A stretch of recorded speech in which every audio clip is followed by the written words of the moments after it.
میرے محترم بھائیوں، دوستوں، بہنوں، بچوں، بچیوں، عزیزوں، جو سن رہے ہیں اور جن تک میری بات پہنچے گی، رمضان کی آمد ہے تو اللہ تعالیٰ نے جیسے دنیاوی سیزن بنائے ہیں، جیسے عید کا موقع تاجروں کے لیے سیزن ہے، بڑی عید کا موقع تاجروں کے لیے سیزن ہے، ایسے مختلف قسم کے تہوار دنیاوی دینی جو آتے ہیں تو وہ تاجروں کے لیے سیزن بن جاتا ہے اور ان کی سیل بڑھ جاتی ہے، منافع بہت زیادہ ہوتا ہے۔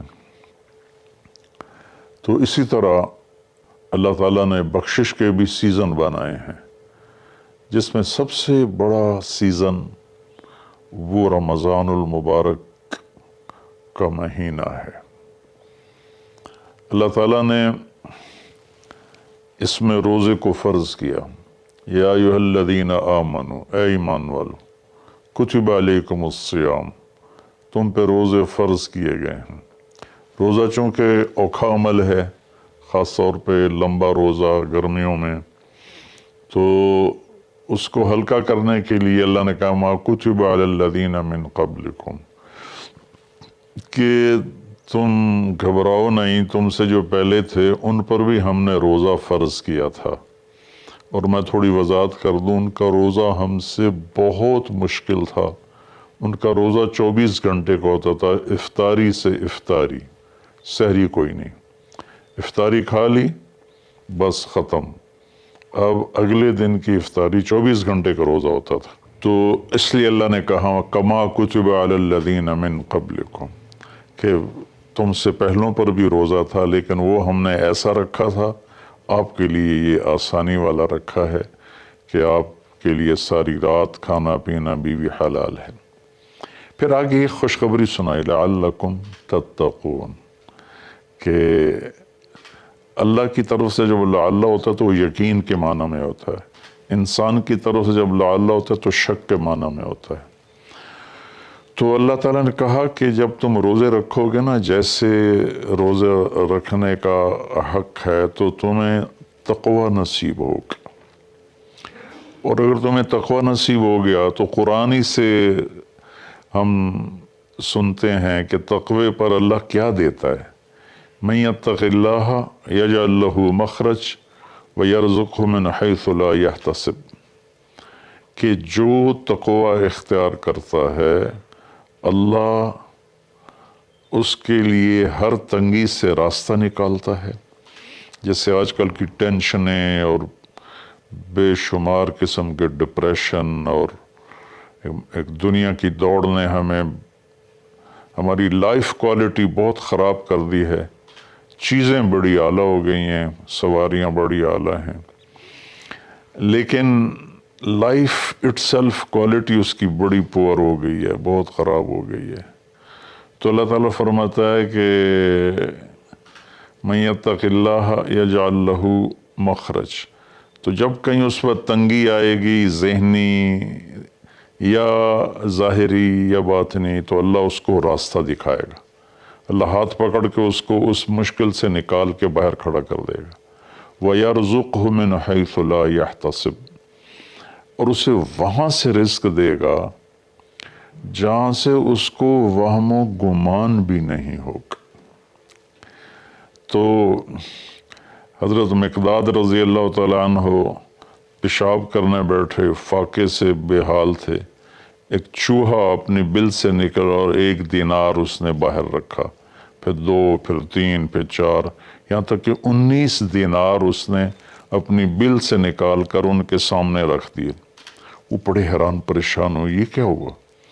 انہوں نے وہ استنجے سے فارغ ہو کر وہ اٹھائے اور اللہ کے نبی کے پاس لے کر آئے، یا رسول اللہ یہ میں پیشاب کرنے بیٹھا ہوں اور چوہے نے یہ 19 دینار میرے آگے رکھ دیے۔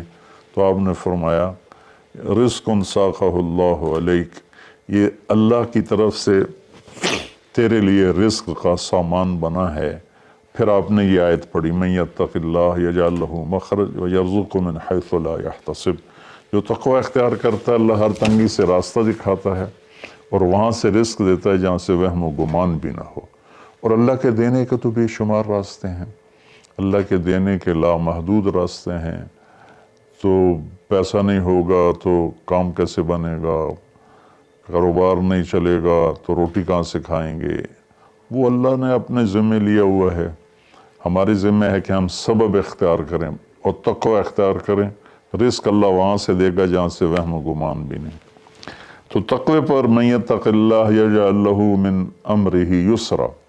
پھر دوسری اللہ تعالیٰ خوشخبری یہ سناتے ہیں کہ جو تقوی اختیار کرتا ہے نا، اللہ اس کے کاموں کو آسان کر دیتا ہے۔ اوروں کے لیے وہی کام مشکلات میں گھرا ہوتا ہے، اور اس کے لیے مکھن سے بال کے نکلنے کی طرح اللہ اسے آسان فرما دیتا ہے۔ تیسرا تقوی کی جو فائدہ اللہ بتاتے ہیں، من یتق اللہ یکفر عنہ سیئاتہ ویعظم لہ اجرا۔ جو تقوی اختیار کرتا ہے وہ کوئی یہ نہیں کہ اس سے گناہ نہیں ہوتا، اس سے بھی گناہ ہوتا ہے۔ ہمارے ہاں یہ بڑا عجب تصور ہے کہ اگر کسی نے داڑھی رکھ لی، تبلیغ میں چلا گیا یا عالم بن گیا، بس اس سے تو کوئی گناہ ہونا ہی نہیں چاہیے، اور ہم جو مرضی کرتے پھریں، ہمیں تو کوئی پوچھ نہیں، ہم دنیا دار ہیں۔ تو یہ بڑی گمراہی ہے۔ سوائے نبیوں کے کوئی بشر خطا سے پاک نہیں ہے، چاہے وہ کتنا ہی بڑے مرتبے والا ہو۔ خطا ہر انسان کے ساتھ لگی ہوئی، بلکہ وہ انسان ہی نہیں جس سے خطا نہ ہوتی ہو۔ تو اللہ تعالیٰ کہتا ہے یکفر عنہ سیئاتی، جو تقوی اختیار کرتے ہیں وہ اپنے گناہوں پہ نادم ہوتے ہیں، توبہ کرتے ہیں، تو اللہ تعالیٰ کہتا ہے ہم ان کے گناہوں کو مٹا دیتے ہیں۔ معاف کرنا نہیں کہا، یکفر، مٹا دینا۔ ایسا مٹا دیتے ہیں جیسے زمیندار زمین میں بیج کو ڈالتا ہے اور وہ بیج میں اس کو زمین میں چھپاتا ہے، اور پھر وہ بیج فنا ہو جاتا ہے اور اس سے ایک نیا پودا نکل آتا ہے، ایک نئی جان نکل آتی ہے۔ ایسے اللہ تعالیٰ فرماتے ہیں، یہ نہیں کہا کہ یغفر لہو، اللہ تعالیٰ فرماتے ہیں، یغفر کا مطلب ہوتا ہے چھپا دینا، اور یکفر کا مطلب ہوتا ہے صفائی کر دینا، مٹا دینا۔ اللہ ان کے گناہوں کو مٹا دیتا ہے کہ یہ جو کرامن کاتبین لکھ رہے ہیں نا، وہ ان کی کاپیوں سے بھی غائب کر دیتا ہے۔ تو اور دوسرا کام کیا کرتا ہے، وَيُعْظِمْ لَهُ أَجْرًا، اور اللہ تعالیٰ اس کا اجر عظیم کر دیتا ہے۔ جب اللہ عظیم کرے گا تو اس کی شان کیا ہوگی۔ تو رمضان اللہ تعالیٰ نے ہمیں ایسی بڑی محنت، ایسی بڑی دولت دی ہے اپنی آخرت کو بنانے کے لیے۔ اس میں جسمانی صحت بھی ہے اور اس میں روحانی صحت بھی ہے۔ اس میں جسمانی صحت بھی ملتی ہے اگر روزے کے مقصد کو سمجھ کے کھانا پینا رکھا جائے، اور روحانی صحت بھی ملتی ہے کہ جتنا جسم پہ فاقہ آتا ہے، نفس میں روشنی پیدا ہوتی ہے، دل روشن ہوتا ہے۔ امام غزالی رحمۃ اللہ علیہ کا فرمان ہے، جس دن بھی میرے اوپر فاقہ آیا، میرے اوپر علم کا نیا دروازہ کھلا۔ تو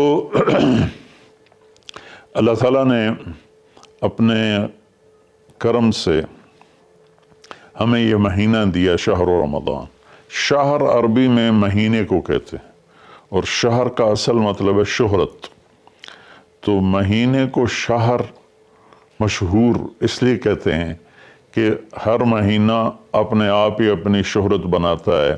بھئی ابھی رمضان آ رہا ہے، بھئی اب شوال آ گیا ہے، یا جنوری آ گیا ہے، فروری آ گیا ہے، اور اس کے ساتھ ہمارے بے شمار دنیاوی کام لگے ہوتے ہیں۔ بھئی جنوری میں یہ میٹنگ ہے، فروری میں یہ میٹنگ ہے، مارچ میں وہاں جانا ہے، اب اپریل میں ادھر آنا ہے۔ تو ہماری بہت ساری باؤنڈنگ ہوتی ہے مہینوں کے ٹائمنگ کے ساتھ، اس لیے یہ مشہور ہوتے ہیں۔ تو اس شہرت کی وجہ سے مہینے کو عربی میں شہر کہتے ہیں، مشہور شے۔ تو اللہ تعالیٰ کہتے ہیں شہر رمضان۔ پھر اس میں ایک عجب بات بتائیے، اس میں روزے کی فضیلت اس مہینے کی نہیں بتائی، اس میں قرآن کی فضیلت بتائیے۔ الذی انزل فیہ القرآن، روزے کا ذکر بعد میں کیا ہے اور قرآن کا ذکر پہلے کیا ہے، کہ اب اپنی روح کو، اپنے روحانیت کو زندہ کرنا چاہتے ہو تو اس مہینے میں ہم نے قرآن کو اتارا، الذی انزل فیہ القرآن، جس میں ہم نے قرآن کو اتارا۔ 6 رمضان کو موسیٰ علیہ السلام پہ تورات اتری، اور 13 رمضان کو عیسیٰ علیہ السلام پر انجیل اتری، اور لیلۃ القدر میں ہمارے نبی پر قرآن اترا، اور 9 رمضان یا 10 کو داؤد علیہ السلام پہ زبور اتری۔ سارا آسمانی علم اللہ نے اس مہینے میں اتارا کہ مشقت کے ساتھ علم جڑا ہوا ہے، اور فاقے میں روح میں ایک روحانیت پیدا ہوتی ہے، تو اس سے اللہ تعالیٰ کی طرف سے وہ بہت کچھ ملتا ہے۔ تو اس میں اللہ نے کہا انزل فیہ القرآن، تو اس میں اشارہ ہے کہ رمضان کی عبادت قرآن بناؤ، جتنا قرآن پڑھ سکتے ہو۔ ہمارے ایک ساتھی ہیں مولوی ثناء اللہ، وہ سارا سال ہی 3 دن میں قرآن ختم کرتے ہیں، وہ کبھی کبھی ایک ہی دن میں سارا پڑھ لیتے ہیں، وہ کبھی 2 دن میں پڑھتے ہیں، لیکن ان کا عام معمول ہے 3 دن میں قرآن ختم کرتے ہیں، سارا دن قرآن پڑھتے رہتے ہیں۔ بنگلہ دیش میں ہوتے ہیں، ہم رائمنڈ میں اکٹھے پڑھتے تھے۔ تو جتنا قرآن کے ساتھ ہمارا تعلق بڑھے گا، ہم قرآن کو پڑھیں گے، سمجھیں گے۔ ہم نے صرف قرآن کو ختم کے لیے رکھا ہے، جی مولوی صاحب آ جاؤ ختم پڑھ دو، انہوں نے چند آیات رٹائی ہوئی ہیں، وہ آیات پڑھ دیتے ہیں، ختم ہے۔ کوئی کہیں اور سے پڑھیں تو کہ تسی تو جی ختم ہی نہیں پڑھیا، او بھائی قرآن پڑھ کے سنا دیتا ہور کی کرا، نہیں تسی ختم نہیں پڑھیا، کیونکہ وہ آیات نہیں پڑھی جو ہمارے ان ان پڑھ مولویوں نے، مولوی تو ہوتے نہیں، وہ بس حافظ ہوتے ہیں اور وہ دیہاتوں میں امام بن جاتے ہیں۔ تو انہوں نے وہ جو ایک رسم بنا دی ہے، تو قرآن رہ گیا ختم دلانے کے لیے، قرآن رہ گیا فال نکالنے کے لیے، اور قرآن رہ گیا ہے مردوں پر پڑھنے کے لیے۔ بچے جو لوگ مالدار ہیں وہ، اور تھوڑے دین کا بھی شوق ہے، وہ مدرسے کے بچوں کو ہائر کرتے ہیں اور باپ کی قبر پہ بٹھا دیتے ہیں، وہ قرآن پڑھتے رہتے ہیں، پتہ نہیں وہ پڑھتے بھی ہیں کہ نہیں پڑھتے۔ تو قرآن پڑھیں، قرآن کو سمجھیں، روزانہ 1 صفحہ ترجمے کا پڑھ لیں، اور پورے قرآن کو اس طرح پڑھیں، آپ پر حقیقت کھل جائے گی کہ اللہ کیا کہہ رہا ہے، اور ممبر سے ہمارے خطیب حضرات کیا کہہ رہے ہیں، اللہ کس چیز کی دعوت دے رہا ہے، ہمارے خطیب کس چیز کی دعوت دے رہے ہیں، آپ پہ قرآن کھل جائے گی۔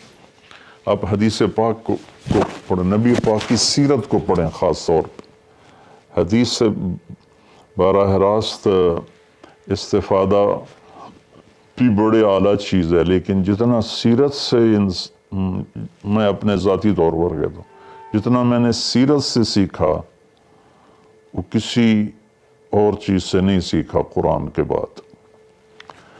تو نبی پاک کی سیرت کو پڑھیں، قرآن کو پڑھیں، اپنے دنیاوی کام مختصر کر دیں، اپنے ملازموں کی ڈیوٹیاں بھی مختصر کر دیں، آپ کو اس کا اجر ملے گا، ان کے روزے رکھنے کا اجر ملے گا، اور ان کی تنخواہ بڑھا دیں، ان کی ڈبل تنخواہ کر دیں اس مہینے میں، تاکہ وہ کھلے ہو کر روزے رکھ سکیں، بچوں کو روزے رکھوا سکیں۔ ہم تو ایک افطاری پہ ہزاروں روپے اڑا دیں، اور ان کی پورے مہینے کی تنخواہ چند ہزار ہو، تو وہ کھل کے روزہ تو نہیں رکھ سکے گا۔ تو انزل فیہ القرآن، پھر آگے اللہ نے کہا ھدی للناس، سبحان اللہ، یہ پوری دنیا کے انسانوں کے لیے ہدایت ہے۔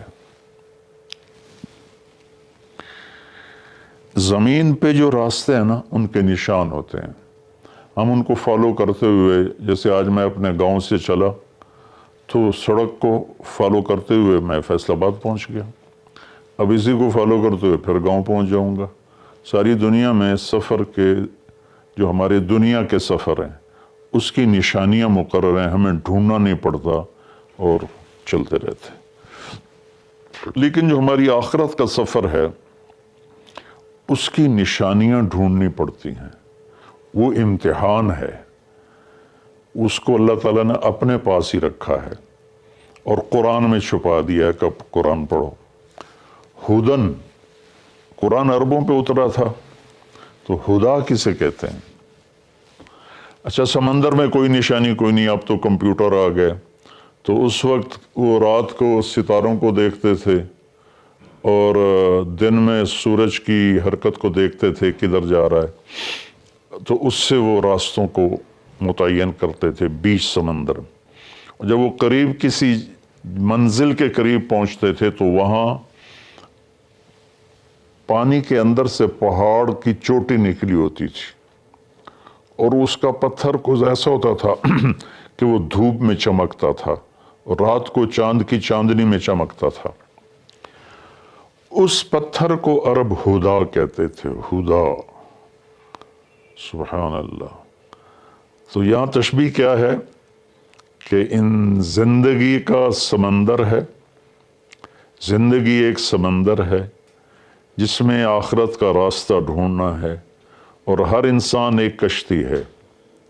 اس کشتی کو اس نشان تک پہنچنا ہے جہاں سے راستہ ملتا ہے، جس کو ہدا کہتے ہیں۔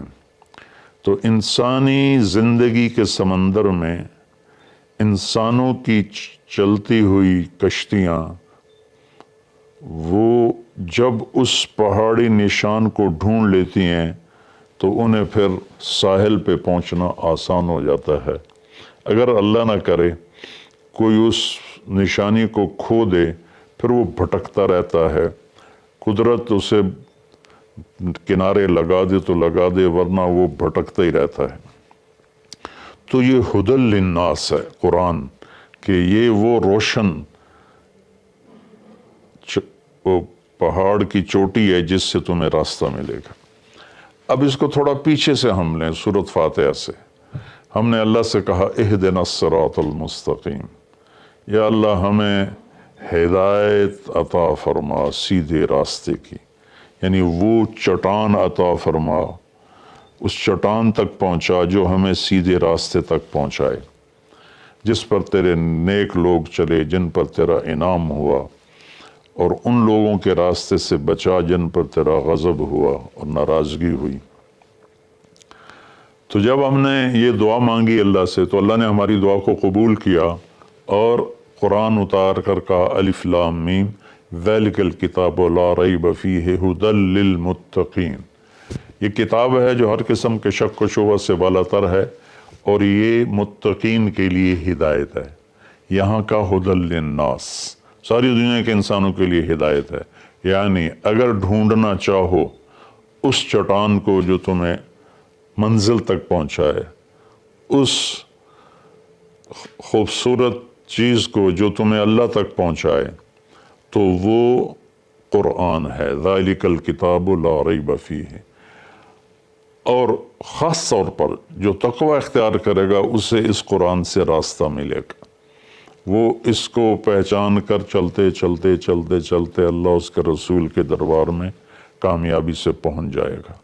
تو ہمارے بر صغیر میں قرآن کے ساتھ اٹیچمنٹ کوئی نہیں۔ یہ مختلف بزرگوں کی کتابیں لکھی پڑھی ہیں، ان کی سیرت، لکھنے والا کون ہے، اس میں جو واقعہ ہے وہ کہاں سے نقل کیا ہے، اس کی کوئی سند نہیں۔ ایک بزرگ تھے، وہ 25 سال جنگلوں میں خاک چھانتے رہے، سرے سے شریعت نبوی کے خلاف واقعہ ہے کہ میرے نبی نے رہبانیت نہیں سکھائی، اور ان کی شان بیان کرنے میں یہ واقعہ میں نے بھی پڑھا کہ 25 سال جنگلوں کی خاک چھانی، شہر میں ہی نہیں گئے، تو یہ تو عیسائی راہبوں سے بھی بڑھ گئے۔ لا رہبانیت فی الاسلام، اسلام میں کوئی رہبانیت نہیں۔ تو ان قصوں کی نہ کوئی سند ہے، نہ کوئی دلیل ہے، نہ مصنف کی حیثیت کا پتہ ہے۔ تو ہم قصے کہانیوں میں گم ہیں، اور بس قرآن پاک کے ساتھ بے وفا ہیں، قرآن سے وفا نہیں کی، قرآن کو سیکھا نہیں، قرآن کو پڑھا نہیں، قرآن کو سمجھا نہیں۔ اب تو اردو مفتی تقی صاحب دامت برکاتہم کا ترجمہ ایسا عالی شان ہے کہ جو تھوڑا سا بھی اردو جانتا ہے وہ اس سے پورا نفع اٹھا سکتا ہے۔ تو ھدی للناس وبینات من الھدی والفرقان، یہ پہلے ہدا پھر ہدا، تاکید کے لیے کہ یہ پوری دنیا کے انسانوں کے لیے ہدایت کا پیغام ہے۔ اگر تم اپنے ذہن کو صاف کر کے اسے پڑھو گے تو بینات من الہدا، تو یہ ہدایت کی خوبصورت نشانیاں ہیں، اور حق کو باطل میں فرق کر کے دکھا دے گا قرآن، کہ اس لیے قرآن کا نام فرقان بھی ہے کہ یہ حق کو الگ کر دیتا ہے، باطل کو الگ کر دیتا ہے۔